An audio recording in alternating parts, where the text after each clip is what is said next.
Assalamualaikum warahmatullahi wabarakatuh. Jumpa lagi di channel Ngulik Horor.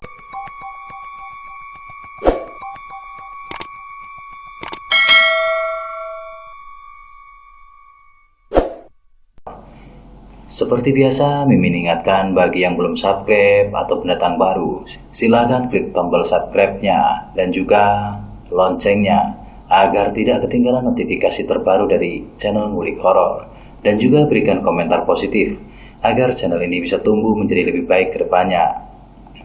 Baiklah, pada video kali ini Ngulik Horor akan menceritakan sebuah cerita yang berjudul Tumbal. Cerita ini ditulis oleh Vinadi, yang link serta penulisnya sudah saya sertakan di kolom deskripsi. Dan langsung kita masuk ke ceritanya bersama saya Edward dan juga Ngulik Horor. Tumbuh dewasa di pedesaan yang tak jauh dari lalu lalang kendaraan ruas Pantura enggan membuatku nyaman. Walau dekat dengan hiruk pikuk perbatasan antar kabupaten, namun nyatanya desa ini jauh dari kata ramai. Itu bagiku. Kepercayaan akan tahayul dan perlombaan untuk memperkaya diri semakin memperburuk citra masyarakat di sini. Andai saja Bapak tidak terima tawaran menjadi mudin, pasti aku tidak akan terjebak di sini. Mungkin hanya itulah angan yang selalu ada dalam benakku. Bagaimana tidak, aku sangat takut berada di sini. Jika selama kanak-kanak aku yang selalu merasakan keramaian ibu kota. Duh, nanti kalau pulang dari masjid, sampein mampir dulu ke rumah Bude Ainun, minta jahitan baju ibu yang sudah jadi. Duitnya sudah ibu kasih kemarin, ucap ibu yang membuyarkan lamunan kerasahanku selama ini. Nggih bu, jawabku diiringi senyum tipis tak mengembang. Alarm di ponselku berbunyi. Aku harus bergegas mengantarkan berkas ke Karang Taruna Desa untuk mengadakan rapat antar desa. Namun aku mungkin menaiki kuda besi sendirian karena kedua orang tua paham betul bagaimana hambatan yang ada di sepanjang jalan raya itu. Bu, mau pamit dulu ke rumah Mbak Pipit, mau ngantar berkas. Izinku yang hanya dijawab dengan doa keselamatan untukku. Di sepanjang perjalanan ke desa sebelah, hanya doa yang terucap di mulutku. Dek Zahrin, nanti sampean nunggu di sepeda saja ya. Aku yang masuk, kata Mbak Pipit. Oh alah, iya Mbak, kalau begitu, jawabku seketika. Sesampainya di rumah ketua Karang Taruna desa sebelah, aku hanya menunggu Mbak Pipit dari luar sambil membalas chat yang masuk di ponselku. Dari kejauhan, nampak sosok yang tak asing bagiku, Pak Sodik. Sapaku pada laki-laki parubaya yang masih semangat mendorong gerobak tahu tek yang mulia. Sama rentannya dengannya. Mbak Zahrin, sampean ada perlu apa kok kesini? Tanya saat ku dekati. Ini loh Pak, nganter Mbak Pipit ke rumah Mas Yoga buat ngasih berkas, jawabku sambil menyungkingkan senyum. Sementara Pak Sodik sibuk membuat beberapa porsi tahu tek dengan tangan keriputnya itu. Pak, anak sampean kan banyak, yang udah kerja enak, sampean kok masih jualan tahu tek? Mbok yo, lebih enak istirahat saja di rumah Pak, kataku mencoba menasehati Pak Sodik. Tidak perlu Mbak, lebih baik Bapak ngasih makan istri Bapak dari uang halal daripada uang yang tidak tahu asal-usulnya dari mana. Jawaban Pak Sodik ini membuatku kaget dan penasaran. Apa maksudnya? Tetapi aku hanya diam saja tanpa bertanya arti dari perkataan Pak Sodik itu. Tiba-tiba saja Pak Sodik memberiku 2 bungkus tahu tek yang baru saja dibuatnya itu. Ini Mbak, buat keluarga sampean. Loh Pak, tapi aku nggak bawa uang, kataku sambil kebingungan. Nggak apa-apa, Mbak, kemarin Mas Fadil nolongin Bapak jatuh di depan kantor kecamatan. Ini tanda terima kasih Bapak, jawabnya dengan lembut. Nggak usah Pak, Bapak jual saja biar Bapak nggak rugi, tolakku halus agar tidak menyinggung hatinya. Enggak Mbak, Bapak ikhlas kok, rezeki sudah ada yang mengatur. Sampean doakan saja, semoga dagangan Bapak hari ini laris. Jawabnya sambil membuatku tidak tega untuk menolaknya. Dan akhirnya aku pun menerimanya. Pak Sodik pun kembali mengais rezeki, sementara aku masih menunggu Mbak Pipit yang tak kunjung menatapkan batang hidupnya. Setelah 5 menit menunggu, tiba-tiba ponselku berdering. Sampean tunggu dulu ya, Dek Sarin. Ini Mas masih menunggu Mas Yoga sholat. Emotikon senyum mengakhiri pesan dari Mbak Pipit. Dengan cepat, aku langsung membalasnya. Oke. Rumah adat joglo yang lumayan besar dengan hiasan ukiran kayu jati mengelilingnya. Sugih temen, pasti keluarganya Mas Yoga iki. Tapi zaman sekarang kok ada ya, ada rumah joglo kayak gini. Model kuno juga. Ucapku takjub sekaligus heran saat sepandanganku sibuk dimanjakan oleh arsitektur rumah Mas Yoga. Mataku langsung tertuju pada seekor kera besar yang duduk di pintu samping rumah Mas Yoga. Astagfirullahaladzim. Aku pun langsung menyembunyikan wajah saat kera itu melotot ke arahku. Dengan gemetaran aku mencoba mengirim pesan kepada Mbak Pipit.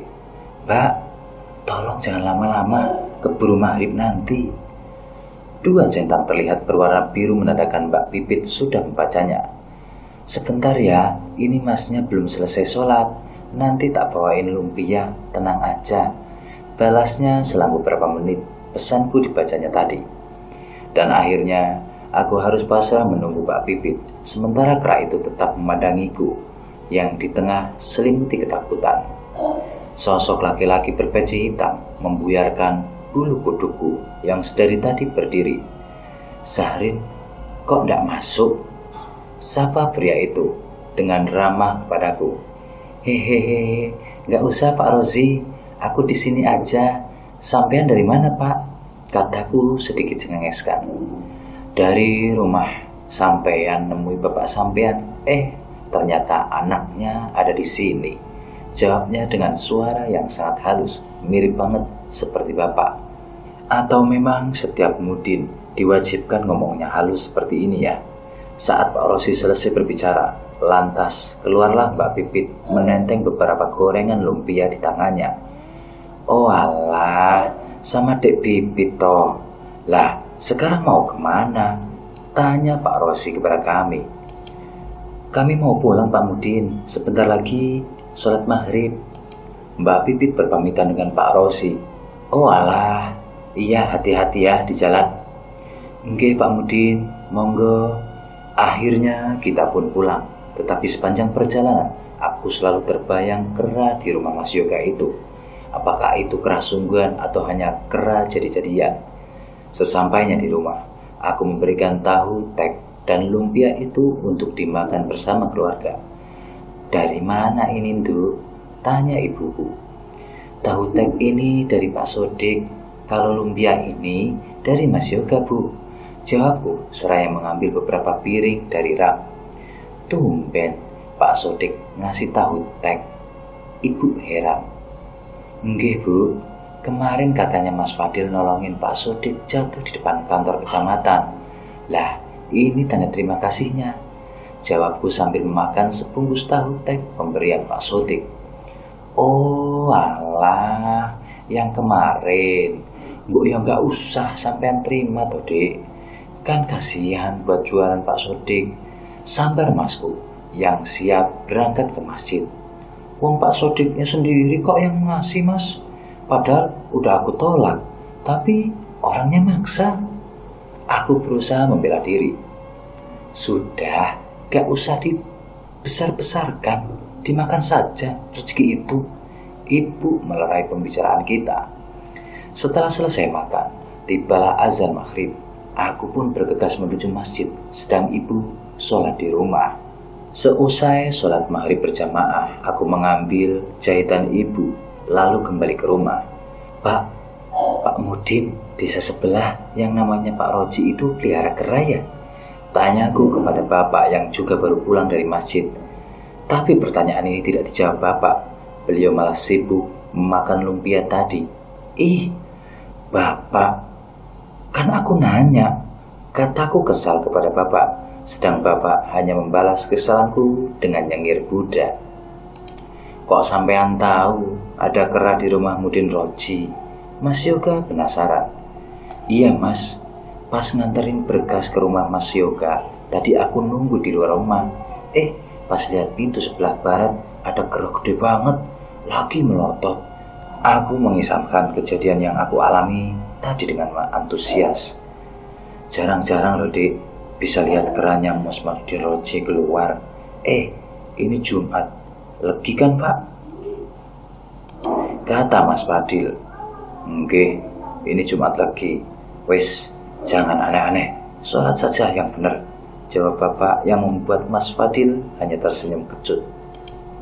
Gelap gulita, tidak ada cahaya sama sekali menerangi desa, dan tak lama kemudian hujan disertai angin mengguyur desa, membawa bau khas yang menyerbak. Ibu sibuk mencari lampu isi ulang agar rumah tidak terlampau gelap.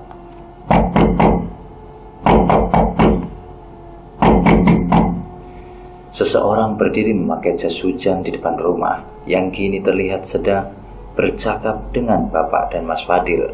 Kemudian Bapak tergesa-gesa memakai baju koko, tak lupa pecinya. Begitupun juga dengan Mas Fadil. Kenapa Pak? Tanya ibu penasaran. Pak Sodik nggak ada Bu. Kalau sampean ikut, berangkat saja sama Fadil, Bapak buru-buru.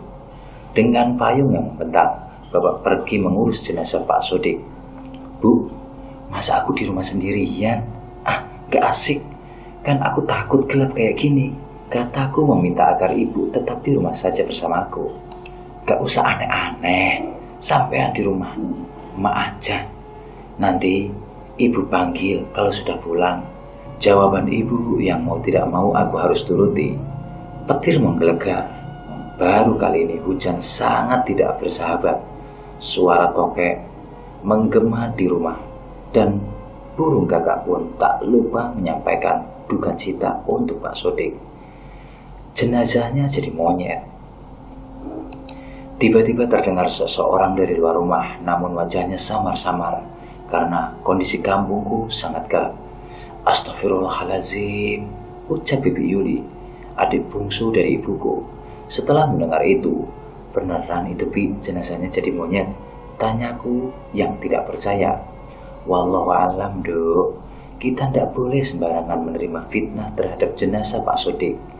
Siapa tahu orang itu salah lihat karena kondisinya gelap seperti ini.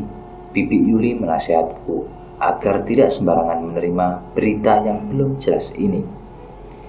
Dengan ditemani cahaya lilin, aku menunggu kedatangan ibu menjemputku. Walau ini rumah nenekku sendiri, tapi aku tetap merasa tidak nyaman.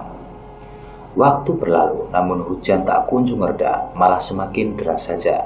Suara petir menggelegar, bagaikan sedang berpesta.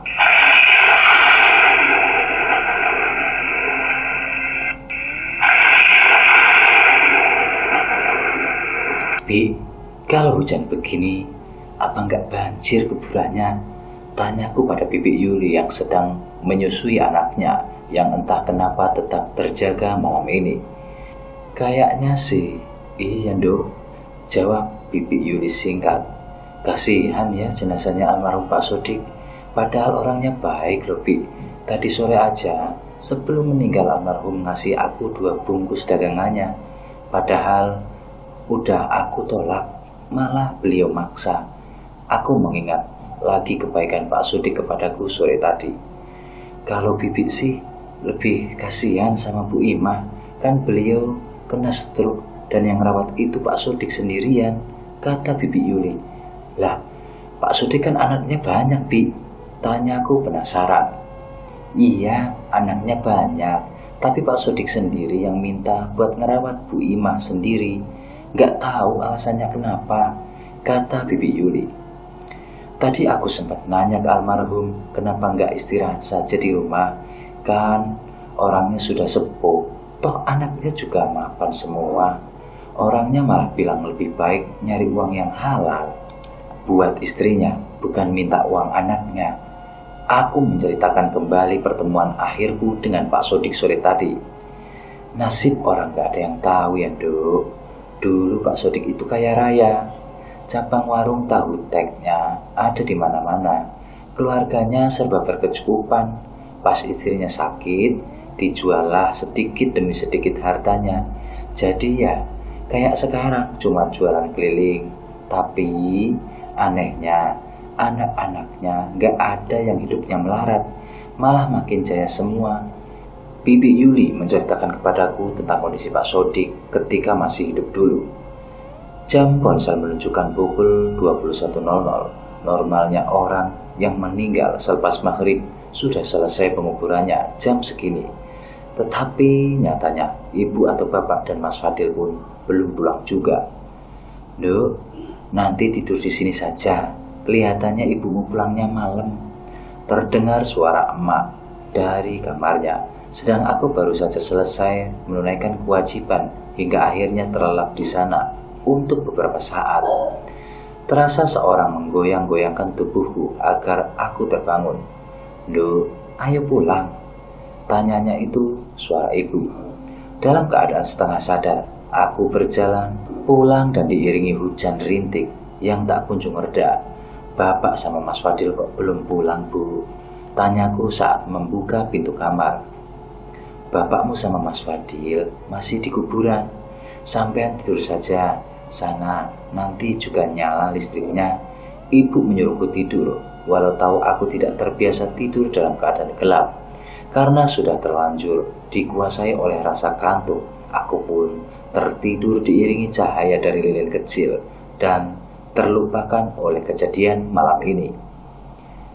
Ba'da subuh, bersama Mas Fadil, aku menunggu Bapak selesai ngobrol dengan Pak Care, sekretaris desa, di pelataran masjid. Wih, enak sampean Dik, pakai mukena, jadi nggak kedinginan, ucap Mas Fadil sambil menggosok telapak tangannya. Coba sampean pakai mukenaku ini kalau pengen diketawain orang sekampung, ejekku kepada saudara tunggalku itu. Semprol sampean itu pancen, kok tumben ya hawanya dingin kayak gini, kata Mas Fadil heran. Karena memang benar suhunya tidak pernah sedingin ini.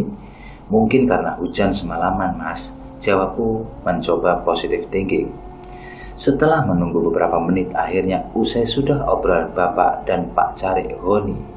Kemudian kami pun pulang dengan berjalan kaki. Kalau kata Bapak sambil olahraga pagi sih, mumpung udaranya masih bersih.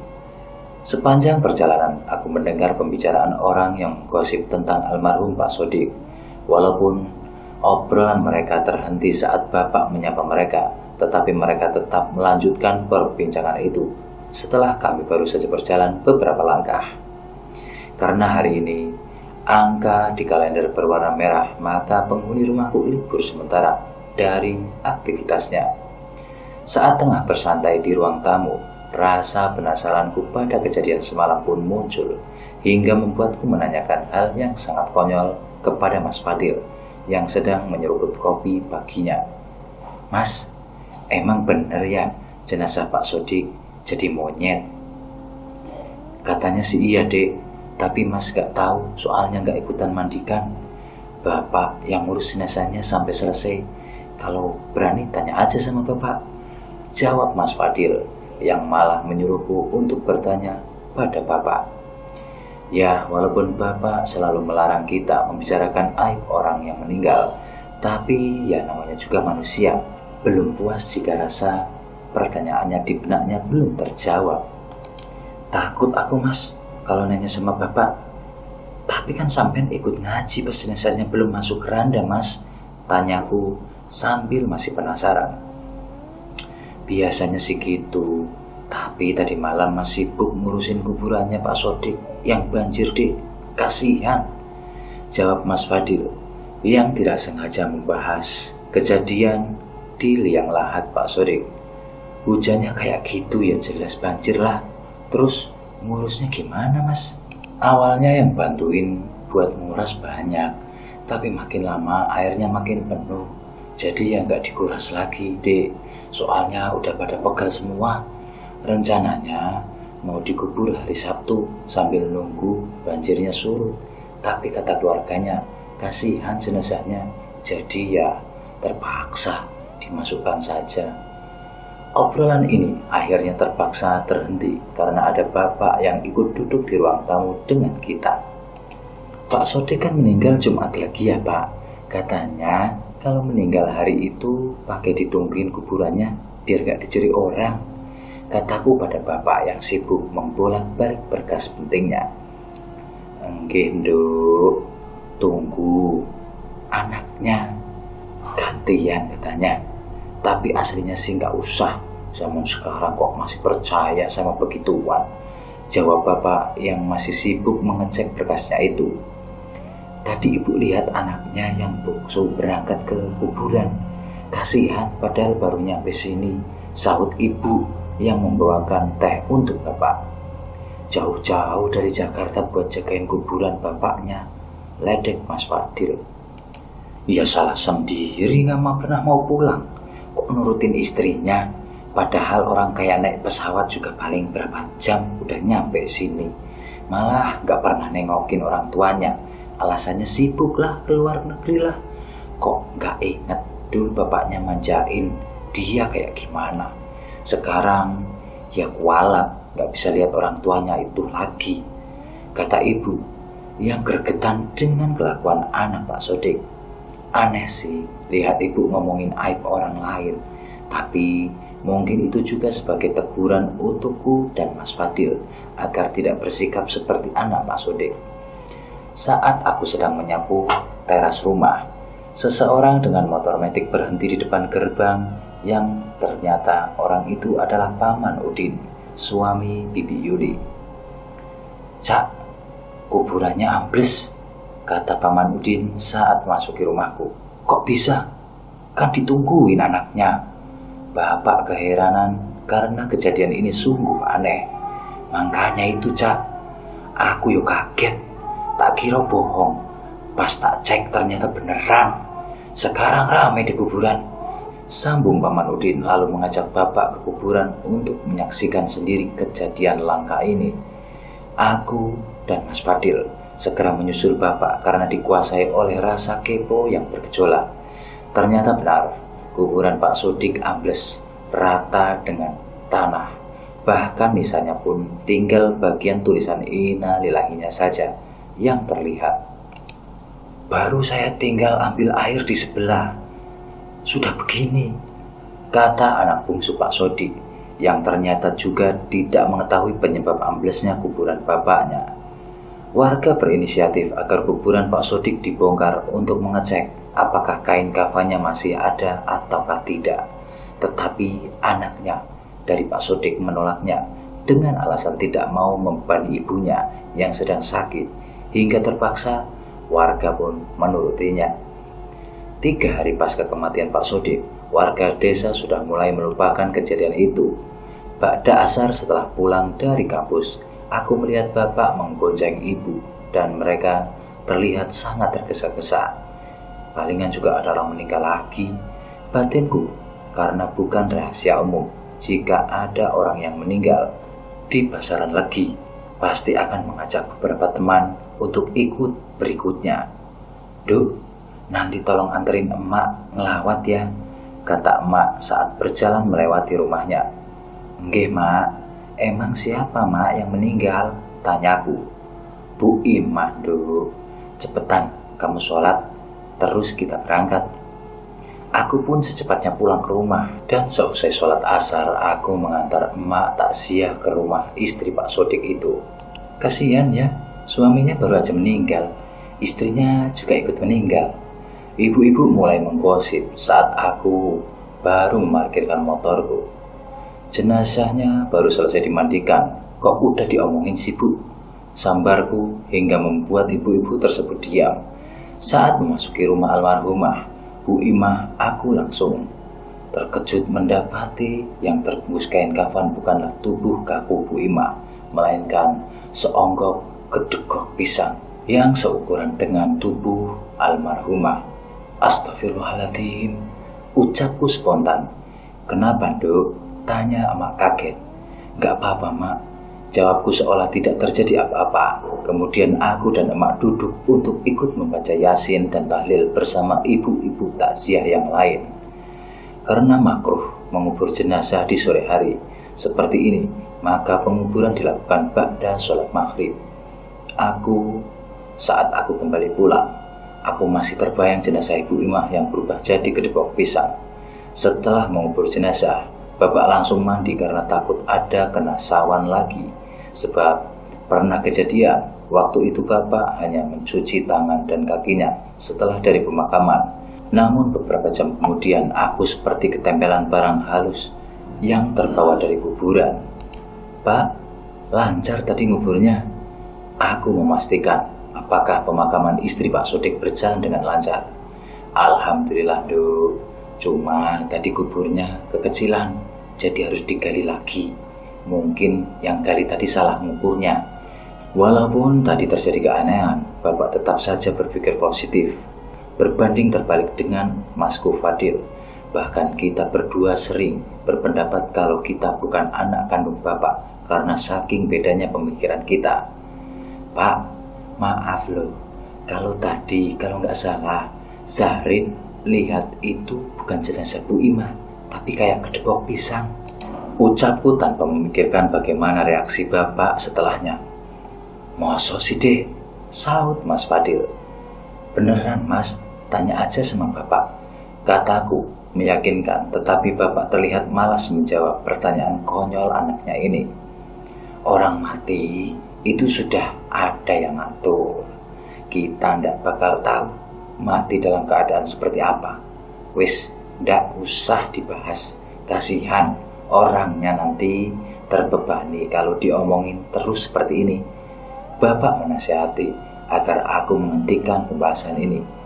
Wis, Bapak mau sholat isya, sekalian tahlilan. Akhirnya Bapak dan Mas Fadil berangkat ke masjid dan disambung tahlil di rumah Pak Sodik dan almarhum Bu Imah. 2 bulan berlalu, akhirnya semua kembali normal. Minggu kedua di bulan ini, Bapak mengajakku untuk menjenguk istri Pak Rosi yang sedang sakit-sakit. Karena ibu sedang mengikuti pengajian rutin, maka aku yang harus menemani Bapak. Saat mendengar kalimat rumah Pak Rosi, ingatanku kembali pada kera besar yang memandangku penuh kebencian waktu itu. Awalnya aku menolak karena aku takut kera itu mengenaliku, tapi Bapak meyakinkan kalau tidak akan terjadi apa-apa nanti di sana. Assalamualaikum. Bapak mengucapkan salam sembari mengetuk pintu kayu dengan hiasan ukiran khas Jepara yang sangat besar itu. Aku melihat 2 mobil mewah dan motor ninja terparkir di garasi rumah. Menurut kata Bapak, rupanya Pak Rosi baru membelinya beberapa minggu yang lalu. Lelaki sepantaran membukakan pintu, lalu mempersilahkan aku dan Bapak untuk masuk ke dalam rumah. Hawa mistis terasa saat aku memasuki rumah ini. Aneh, padahal ini rumah seorang mudin yang pasti ahli ibadah, tapi terasa seperti masuk ke dalam goa yang sangat sepi, gelap dan bikin merinding. Pantas saja Mbak Pipit memintaku menunggu di depan rumah saja saat ada keperluan dengan Mas Yoga. Ternyata suasana rumahnya mencekam seperti ini. Saat memasuki kamar di mana istri Pak Rosi istirahat, terlihat Pak Rosi dan menantunya sedang mengajak ngobrol istri Pak Rosi yang tergolek lemah tak berdaya dengan wajah yang sangat pucat. Bapak memberi salam, kemudian bersalaman dengan ketiga orang itu. Aku pun melakukan hal yang sama dan tak lupa aku memberikan buah tangan untuk Ibu Maria. Kok bahagia? Tanya Pak Rosi kepada Bapak. Iya, maaf, baru sempat jenguk, sekarang padahal sudah lama dengarnya. Jawab Bapak. Lalu kita duduk di kursi yang memang sudah disiapkan untuk orang yang akan menjenguk Ibu Maryam.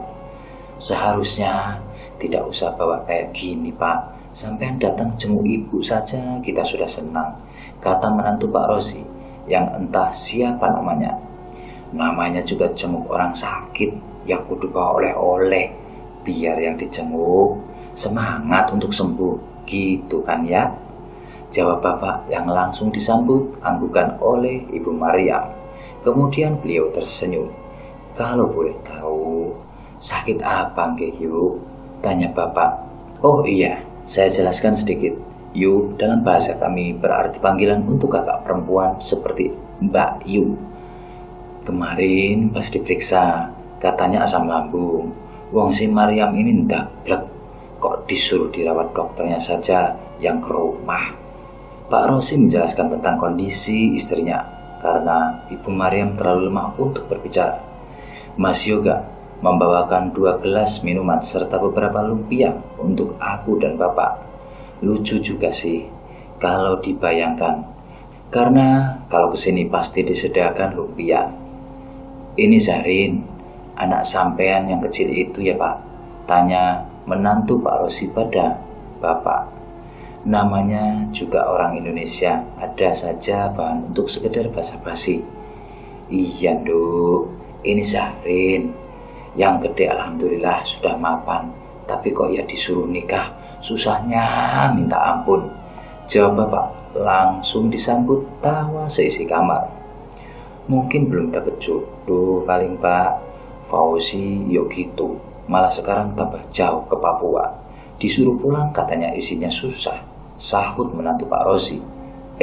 Iya, anaknya Cak Rosi ini ada yang merantau. Soalnya yang sering ketemu Yoga sama Doni, bapak terlihat mengingat lagi yang bernama Fauzi itu. Tiba-tiba Maryam seperti kerasukan dan seketika itu semua orang menjadi panik. Bu Maryam selalu teriak jika dirinya merasa kepanasan. Bapak mencoba menghentikan dengan membaca beberapa bacaan doa yang dulu bapak pernah bacakan ketika ada warga yang juga kesurupan seperti ini.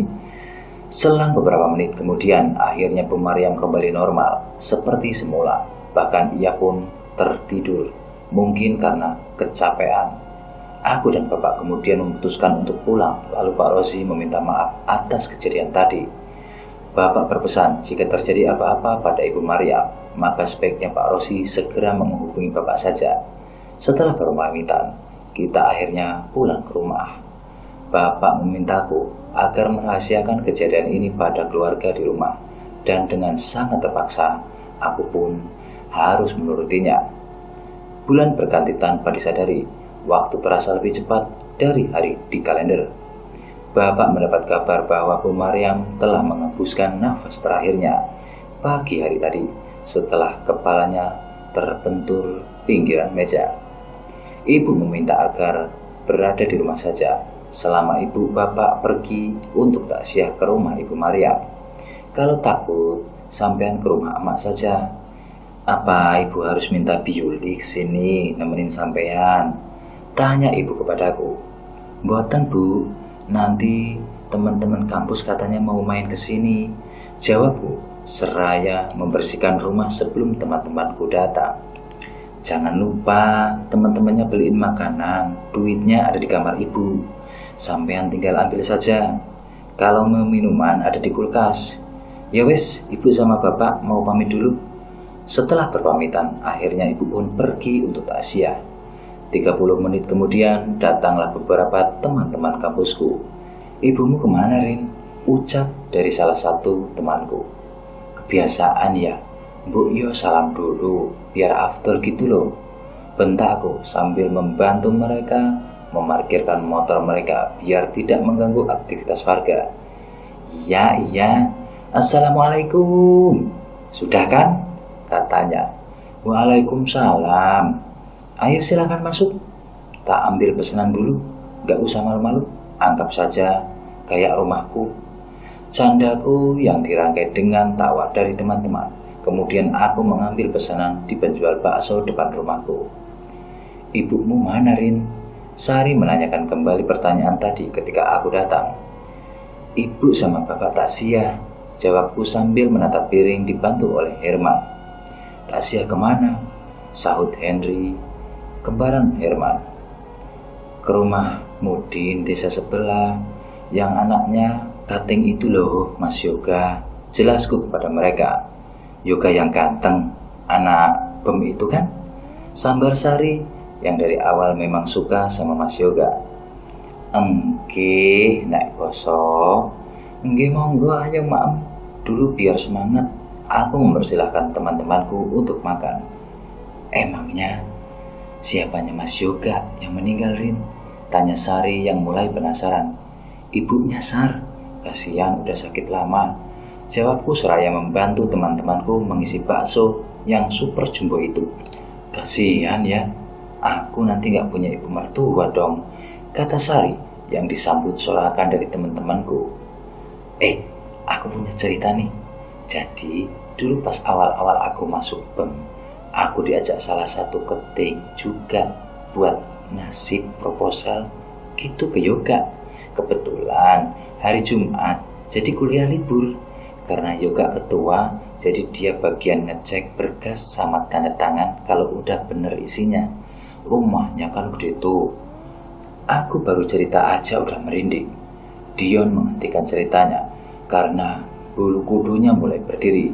Kalau diingat lucu juga sih, kan Dion ini dijuluki Ganteleman alias manusia super berani. Malah udah loyo cerita beginian. Terus gimana? Pinta Harry agar Dion melanjutkan ceritanya.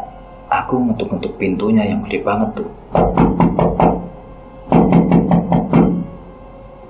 Tapi anehnya, ini rumah kan jomblo. Keluarlah si Yoga pakai sarung, peci, sama koko. Mungkin habis sholat isya karena aku datangnya malam. Disuruh masuklah aku dan si keting temanku tadi. Wih, rumahnya angker cuy. Kayak ada bau menyan, apa dupa gitu. Remang-remang banget. Nggak kayak rumah orang yang kebanyakan yang lampunya di mana-mana. Pas disuruh duduk, aku disuguhi lumpia, terus dikasih mineral gelasan. Ada yang ditumpuk kayak candi Borobudur, tapi nggak boleh diambil katanya buat hiasan. Di situ udah mulai curiga, apalagi pas lihat bapaknya keluar dari ruangan yang sangat gelap. Atau apa gitu, temanku bilang suruh lihat pintu samping kamar gelap tadi. Dan ternyata ada kera gede banget. Pas aku liatin, keranya malah melototin aku sama temanku. Keringet dingin guys. Pengen cepet pulang rasanya. Temanku itu minta Yoga buat cepet tanda tanganin berkas itu. Dia pakai alasan ditunggu ibunya. Yoga pun nurut. Pas kita pulang, saking takutnya sampai lupa kalau metik gak bakalan nyala kalau standarnya gak dinaikin. Gara-gara itu kita diketawain si kera, sialan. Semenjak itu temanku itu gak mau berurusan lagi sama Yoga. Lanjutan dari kisah Dion yang hampir sama dengan yang aku alami waktu itu. Jumat lagi gak sampean kesananya? Tanyaku. Bener. Jumat lagi. Kok sampean tahu? Kata Dion. Aku sendiri juga ngalamin hal yang sama kayak sampean, tapi kejadiannya sore. Ya, sama juga ngantar berkas, kataku. Namun ketika teman-teman memintaku cerita, aku menolaknya karena memang benar menakutkan. Karena ketakutan, Herni meminta untuk membahas hal lain yang selain bahasan tentang dunia lain. Tak berapa lama kemudian datanglah Bapak, Ibu, dan Mas Fadil yang baru selesai takziah. Baru kali ini Bapak tidak ikut menguburkan jenazah, malah pulang. Ketika aku tanya kenapa sudah pulang, katanya Bapak pengen lihat sejauh mana pergaulanku sama teman-teman. Oke lah, walaupun agak tidak beres memang. Kematian Bu Maryam ternyata membuat Pak Rosi sangat terpukul. Beliau yang biasa ramah terhadap warga, bahkan sering mengunjungi Bapak untuk bertukar pendapat, kini jadi pendiam, bahkan sampai mengalami stres. Ya wajarlah bagaimana rasanya ditinggal oleh belahan jiwa. Tapi lambat laun Pak Rosi semakin tidak karuan. Bahkan aku mendengar cerita dari tetanggaku kalau Pak Rosi tingkahnya sama seperti kera. Ketika ia mengunjungi adiknya yang rumahnya bertetangga dengan Pak Rosi, tetanggaku itu sempat mendapati kejadian kalau Pak Rosi keliling desa dalam keadaan maaf, telanjang sambil meracau tak karuan. Anaknya sampai bingung untuk menangani bapaknya. Banyak warga di desaku yang bilang kalau dia kualat dengan perilakunya selama ini, terutama terhadap bapak. Hari itu, bapak diminta anak sulung Pak Rozi untuk meruqyah bapaknya. Dengan senang hati, bapak pun melakukannya. Dengan ditemani Mas Fadil, bapak pergi menuju rumah Pak Rozi karena penasaran. Paman Udin mengajakku untuk ikut, tentunya atas izin bapak. Sesampainya di sana, apa yang dibicarakan orang-orang benar adanya. Aku mendapati tubuh Pak Rozi tidak tertutup apapun. Bahkan aku sampai malu ketika disuruh masuk. Beliau duduk sambil merokok di pintu tempat kera yang dulu pernah aku lihat, dengan disediakan pula beberapa gelas kopi di sampingnya. Bapak dan Mas Fadil menghampiri Pak Rozi, sedang Paman Udin dan ketiga anak Pak Rozi memegangi tubuh Pak Rozi agar tidak lari atau berontak. Aku berdiri samping menantu Pak Rozi sambil saling berpegangan satu sama lain. Ini seperti acara pengusir hantu yang dulu pernah ada di television. Bapak dan Mas Fadil membacakan ayat-ayat Al-Quran di depan tubuh Pak Rozi yang terus meronta-ronta dan berteriak, meracau, mengumpat, serta berkata sangat jorok. Baru kali ini aku melihat aksi bapak yang selalu dilarang, karena biasanya bapak hanya mengajak Mas Fadil dan Paman Udin. Yang keduanya sudah bapak ajari cara melakukan hal itu. Sengit memang pertarungan antara bapak dengan jin yang memasuki tubuh Pak Rozi. Aku kasihan melihat bapak, Mas Fadil serta orang-orang yang menangani Pak Rozi, karena mereka terlihat sudah kehabisan tenaga. Di luar rumah Pak Rozi sangat ramai orang yang menjadikan ini sebagai tontonan. Sudah banyak barang yang dipecahkan oleh Pak Rozi. Untungnya tidak ada satupun yang mengenai atau melukai orang-orang. Dari sekian banyak rancauan dari mulut Pak Rozi, yang aku ingat hanya, "Mangkane kon kabeh iku ojo melok-melok. Meno, hai, aku iso ngatasi dhewe." Kalau diterjemahkan, artinya, makanya kamu semua tidak usah ikut campur, diam saja. Aku juga bisa mengatasinya sendiri. Aku tidak paham maksudnya, tapi yang jelas setelah Pak Rozi berbicara seperti itu, bapak hanya mengangguk. Kemudian Pak Rozi pingsan dan secara cepat dibawa ke kamarnya. Setelah itu, anak sulung Pak Rozi meminta agar bapak berada di rumah itu sementara waktu. Namun, bapak menolaknya karena bapak harus mengurusi beberapa pernikahan orang di desa. Agar tidak mengecewakan keluarga Pak Rozi, bapak sudah meminta salah satu temannya yang bersedia untuk tinggal di sana sementara waktu sembari mengobati Pak Rozi. Sambil menunggu kedatangan teman bapak itu, bapak memastikan agar Pak Rozi tidak kumat lagi. Terlihat Mas Yoga yang menangis meratapi kejadian yang harus dialami oleh Pak Rozi.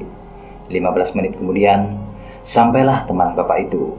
Bapak pun menceritakan apa yang terjadi dan ternyata teman bapak itu sudah paham. Setelah membereskan semua, bapak kemudian mengajakku, Paman dan juga Mas Fadil untuk pulang. Bapak tidak serta-merta meninggalkan temannya sendirian. Bapak sering mengunjungi rumah Pak Rozi untuk ikut serta membantu pengobatan Pak Rozi, walaupun tidak setiap hari. 2 bulan berikutnya, nasib telah berkata lain. Ajal Pak Rozi tiba setelah sebelumnya dinyatakan sembuh. Walaupun menjabat sebagai mudin di desa sebelah, nyatanya banyak warga yang tidak berminat untuk mengurus jenazah Pak Rozi, sehingga Bapak dan Mas Fadil ikut turun tangan membantu sampai dengan selesai. Aku juga ikut, tetapi hanya mengaji di rumahnya saja, karena hanya sedikit ibu-ibu yang datang mengaji. Tidak heran jika banyak yang menghindar, karena jenazah mengeluarkan bau yang sangat menyengat. Bahkan demi menjaga perasaan anak-anak Pak Rozi, pelayat rela menahan bau tersebut. Perawakan seperti kera terlihat jelas pada jenazah Pak Rozi.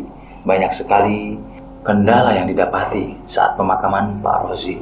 Mulai dari air yang tidak sengaja tercampur minyak goreng, kain kafan yang kurang, jenazah yang berat, hingga liang lahat yang tergali tidak sampai 1 meter. Dan tak lupa, cuaca yang sangat terik membuat orang-orang banyak yang mengeluh.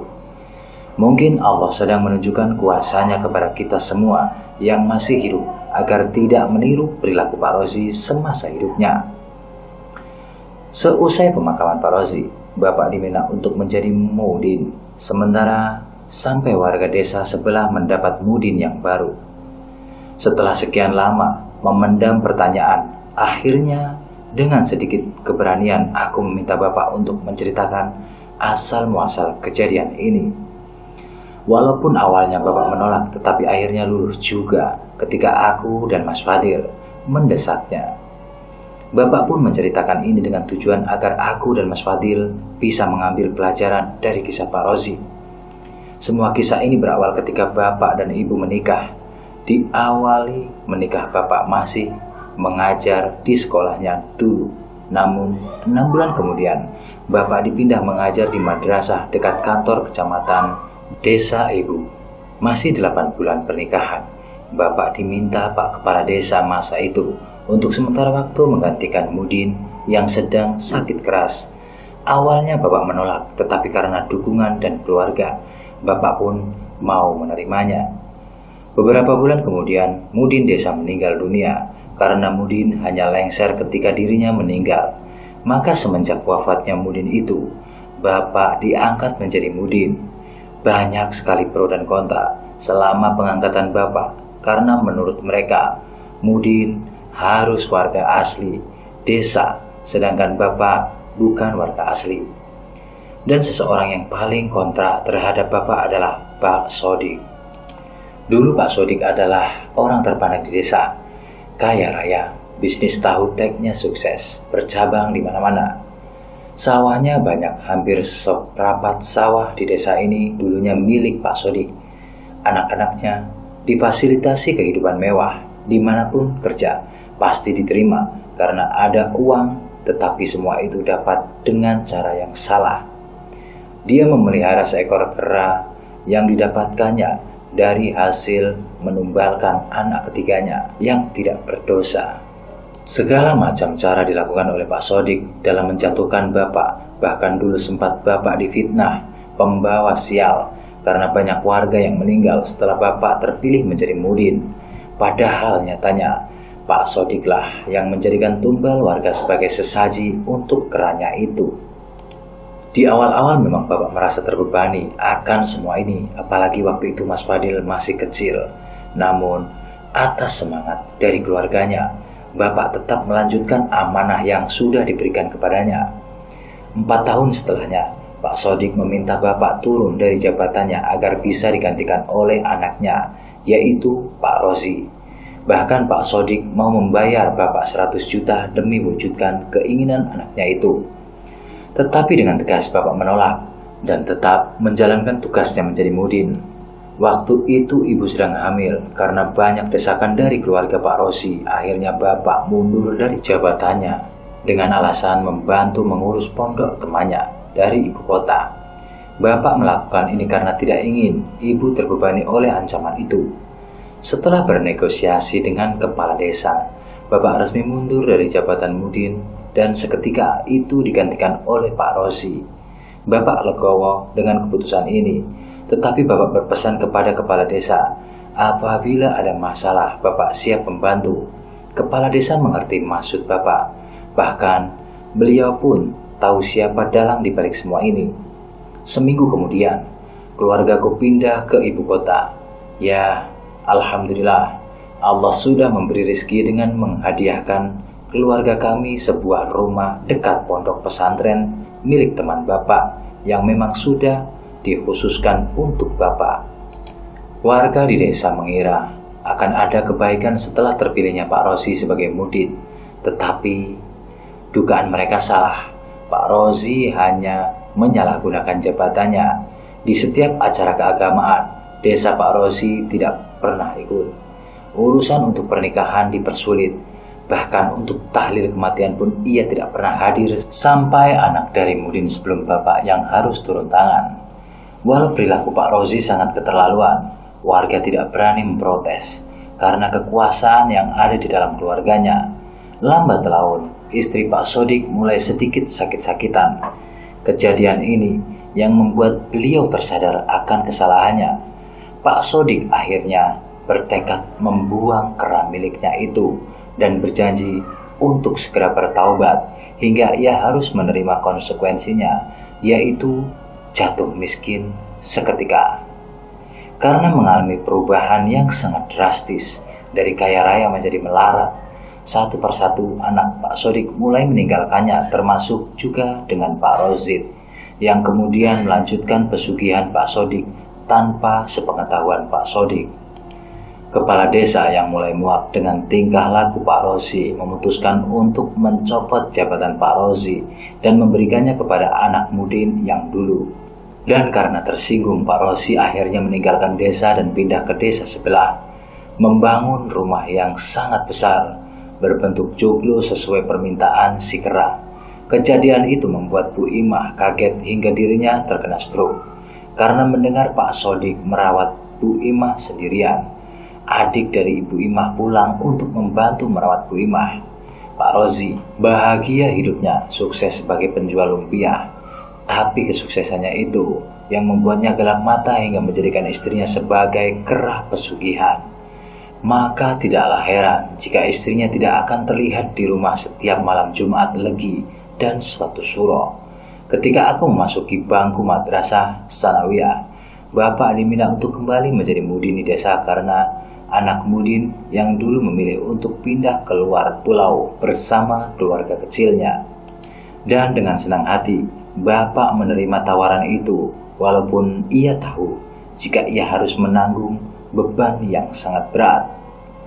Keluargaku pindah ke desa setelah rumah di sana selesai dibangun. Mendengar Bapak kembali menjadi mudin, Pak Rosi merasa iri, kemudian melakukan hal yang dulu pernah ia lakukan. Bahkan ia sampai mengusir mudin yang sedang menjabat di desanya waktu itu. Ternyata kematian Pak Sodik sudah direncanakan oleh Pak Rozi. Begitupun kematian Ibu Imah.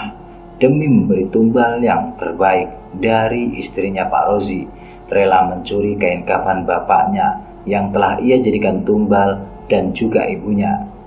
Namun nyatanya, istrinya tidak kuat memakan tumbal itu hingga ia menyerah dan ikut menemui ajalnya sampai Pak Rosi menjadi gila setelah kehilangan dunianya itu. Sebab keserakahan inilah yang mendatangkan azab di akhir hayat Pak Rozi.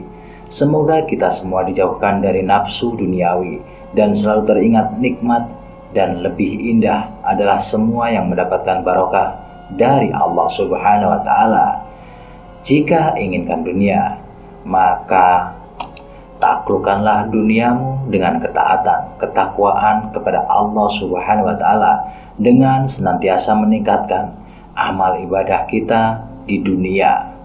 Dan sampai disinilah dulu cerita tumbal yang ditulis oleh Finnahdi, yang nama penulis serta linknya sudah saya cantumkan di dalam kolom deskripsi pada video ini.